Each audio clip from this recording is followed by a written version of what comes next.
फल वाले आइब जरूर। असो छठी में घरे हम आइब जरूर। छठी मैया के फल वाले आइब जरूर। छठी घाट चलब धानी तोहरे ही संगवा रामा, तोहरे ही संगवा। भूले मत जइहा तू सजनवा हो, करिहा जाने कवनो बहनवा हो। मांगल जाई चली के ललनवा हो, करिहा जाने कवनो बहनवा हो।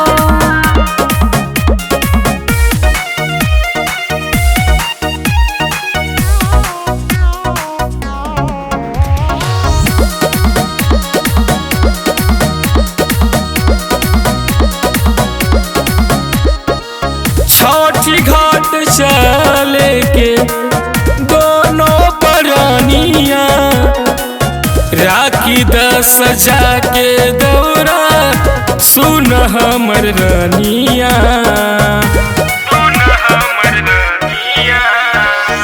आसो के छठ पाराबे पावन बदीन हो, रहल जाई छठी मैया के भक्ति में लीन हो।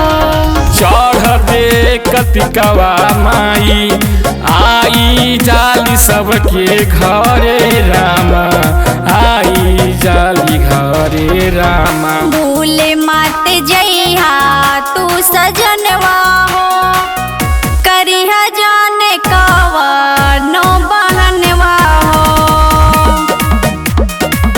मांगल जाई चली के ललनवा हो, करिहा जाने कवनो बहनवा हो।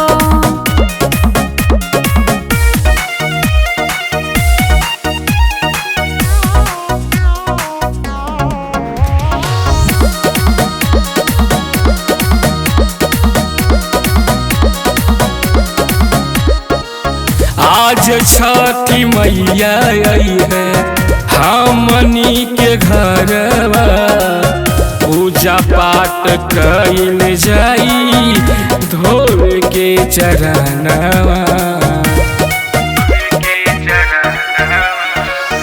चढ़ेला जावन पूछे हमरा छठी मैया के, ले आइब सबे पूछे अपना छठी मैया के। राजेश ज्योति पूछे राउर चरनिया ए रामा, चरनिया ए रामा।